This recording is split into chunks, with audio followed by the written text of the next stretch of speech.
प्रिय भक्तों, जय श्री राम। आपका हमारे चैनल अनंतम मंत्र पर हार्दिक स्वागत है। प्यारे भक्तों, हनुमान जी का जन्म वानर रूप में हुआ था, परंतु उन्हें असाधारण बल, बुद्धि और सिद्धियां प्राप्त है। उन्होंने अपने जीवन को प्रभु श्री राम की सेवा में समर्पित कर दिया। उनकी गति, बल, साहस और विनम्रता उन्हें अद्वितीय बनाते हैं। उन्हें संकट मोचन कहा जाता है, क्योंकि वे अपने भक्तों को हर प्रकार के संकट से मुक्त करते हैं। आज हम हनुमान जी का एक ऐसा चमत्कारी मंत्र लेकर आए हैं जिसके जाप से सभी संकट एवं बाधाएं दूर होती हैं। हनुमान जी को अजर अमर माना जाता है और ऐसा विश्वास है कि वे आज भी जीवित हैं और सच्चे भक्तों की रक्षा करते हैं। उनके भक्तों को आत्मविश्वास, साहस, रोगों से मुक्ति और जीवन में सफलता प्राप्त होती है। इसे नियमित रूप से 108 बार जाप करें या अपने मोबाइल में चलाकर सुने, जिससे आपके ऊपर हनुमान जी की असीम कृपा निश्चित ही बनेगी। यह मंत्र भय, रोग और शत्रुओं से रक्षा करता है तथा जीवन में सकारात्मकता लाता है। तो प्यारे भक्तों, वीडियो अच्छी लगी तो दिल से एक लाइक, साथ ही कमेंट बॉक्स में जय श्री हनुमान लिखकर हनुमान जी का आशीर्वाद ले और हमारे चैनल अनंतम मंत्र को सब्सक्राइब करना बिल्कुल भी ना भूले। तो आइए भक्तजनों, मंत्र का जाप शुरू करते हैं। ॐ हनुमते रुद्रावताराय सर्वविघ्नं विनाशाय स्वाहा। ॐ हनुमते रुद्रावताराय सर्वविघ्नं विनाशाय स्वाहा।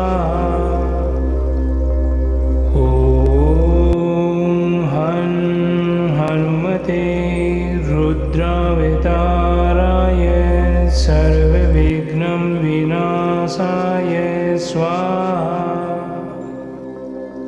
ॐ हनुमते रुद्रावताराय सर्वविघ्नं विनाशाय स्वाहा।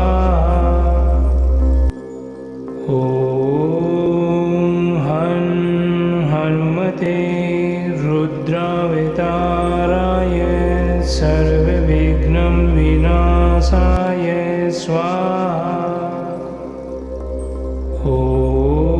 स्वाहा। हनुमते रुद्रावताराय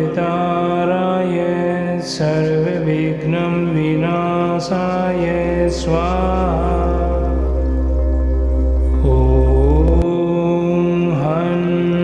हनुमते रुद्रावताराय सर्वविघ्नं विनाशाय स्वाहा।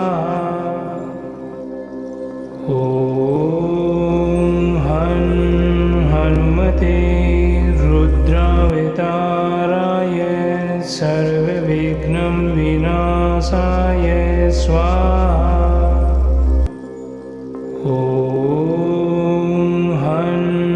हनुमते रुद्रावताराय सर्वविघ्नं विनाशाय स्वाहा।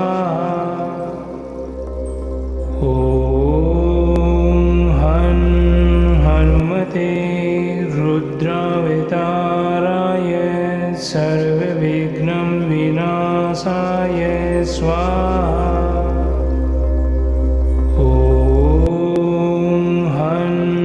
हनुमते रुद्रावताराय सर्वविघ्नं विनाशाय स्वाहा।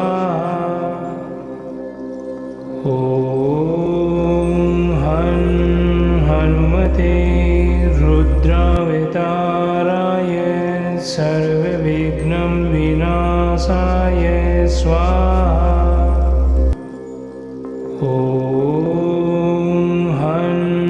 हनुमते रुद्रावताराय सर्वविघ्नं विनाशाय स्वाहा।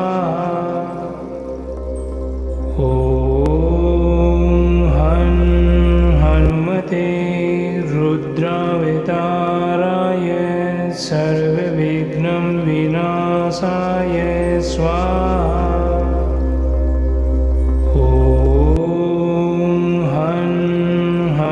हनुमते रुद्रावताराय सर्वविघ्नं विनाशाय स्वाहा। ॐ हनुमते रुद्रावताराय सर्वविघ्नं विनाशाय स्वाहा। ॐ हनुमते रुद्रावताराय सर्वविघ्नं विनाशाय स्वाहा। ॐ हनुमते रुद्रावताराय सर्वविघ्नं विनाशाय स्वाहा। ॐ हनुमते रुद्रावताराय सर्वविघ्नं विनाशाय स्वाहा। ॐ हनुमते रुद्रावताराय सर्वविघ्नं विनाशाय स्वाहा। ॐ हनुमते रुद्रावताराय सर्वविघ्नं विनाशाय स्वाहा। ॐ हनुमते रुद्रावताराय सर्वविघ्नं विनाशाय स्वाहा। ॐ हनुमते रुद्रावताराय सर्वविघ्नं विनाशाय स्वाहा। ॐ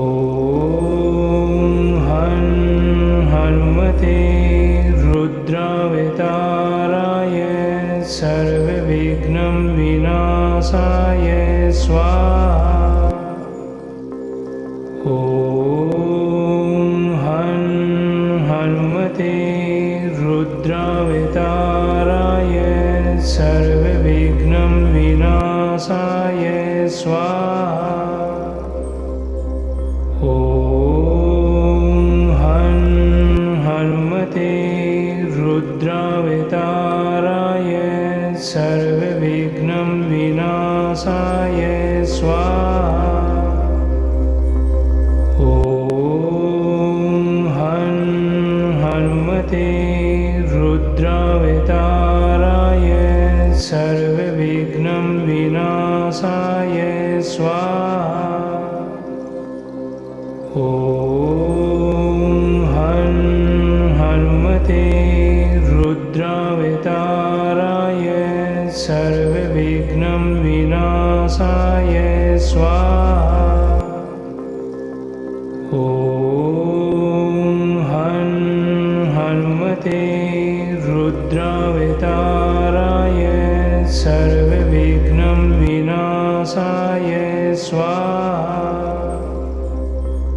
ॐ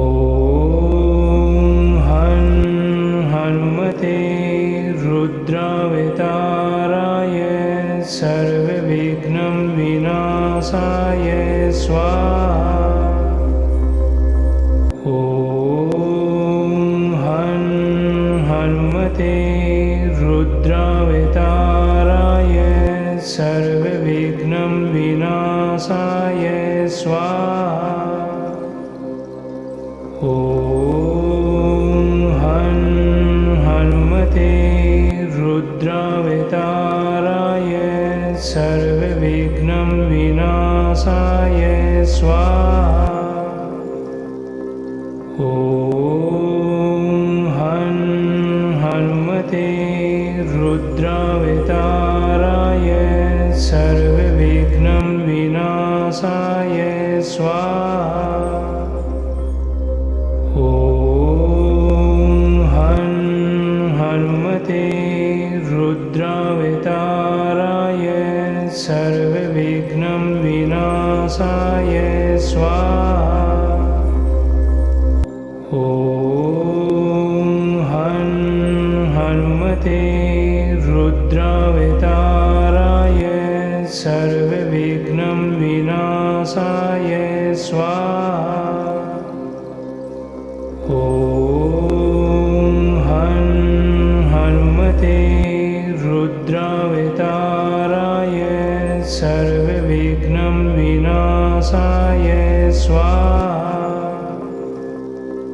ॐ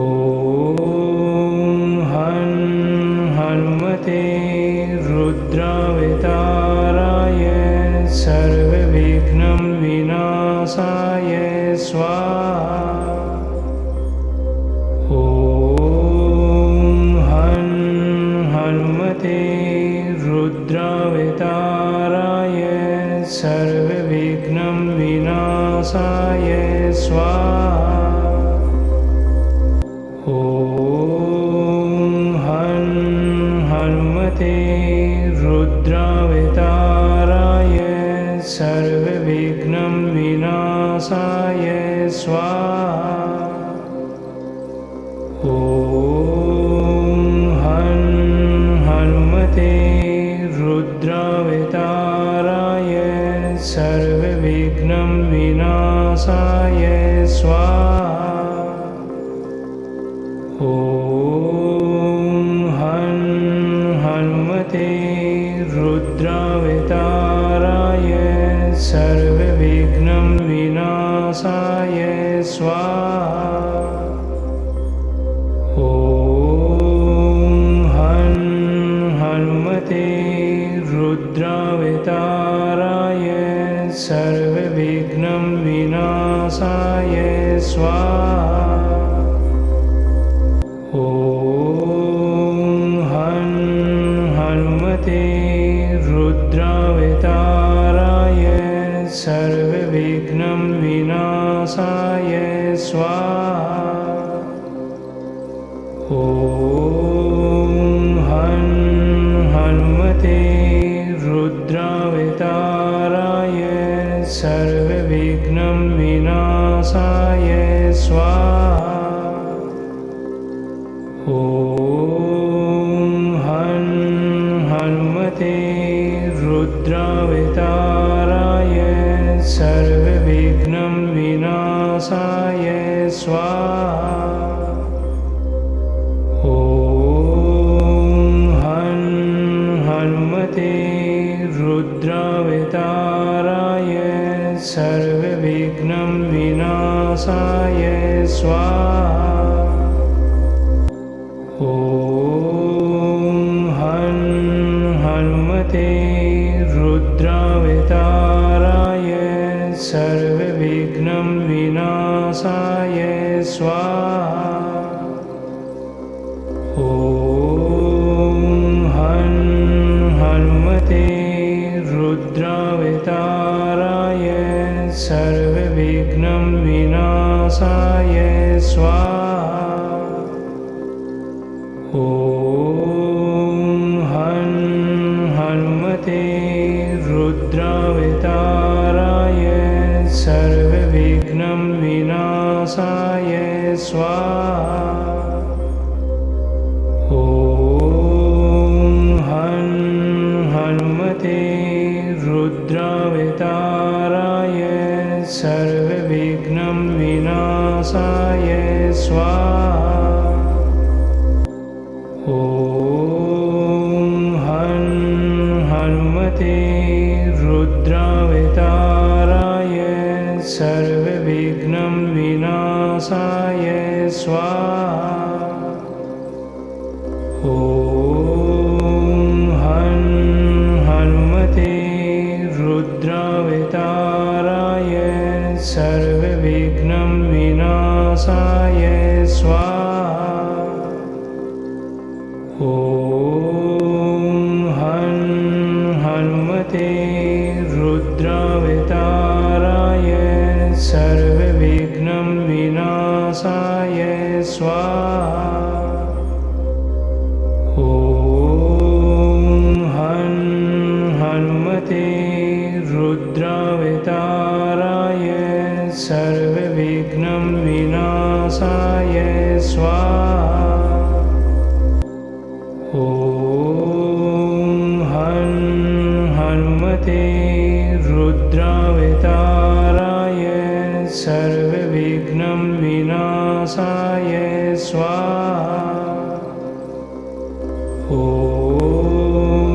हं हनुमते रुद्रावताराय सर्वविघ्नं विनाशाय स्वाहा। ॐ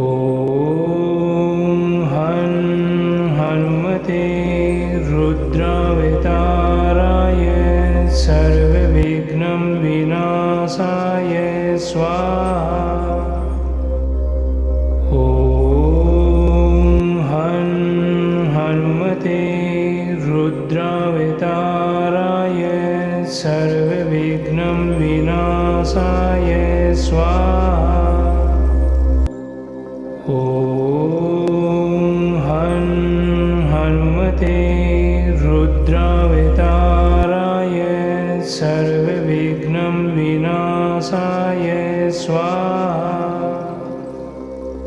ॐ हं हनुमते रुद्रावताराय सर्वविघ्नं विनाशाय स्वाहा। ॐ हं हनुमते रुद्रावताराय सर्वविघ्नं विनाशाय स्वाहा। ॐ हं हनुमते रुद्रावताराय सर्वविघ्नं विनाशाय स्वाहा। ॐ हं हनुमते रुद्रावताराय सर्वविघ्नं विनाशाय स्वाहा। ॐ हं हनुमते रुद्रावताराय सर्वविघ्नं विनाशाय स्वाहा। ॐ हं हनुमते रुद्रावताराय सर्वविघ्नं विनाशाय स्वाहा। ॐ हं हनुमते रुद्रावताराय सर्वविघ्नं विनाशाय स्वाहा। ॐ हं हनुमते रुद्रावताराय सर्वविघ्नं विनाशाय स्वाहा।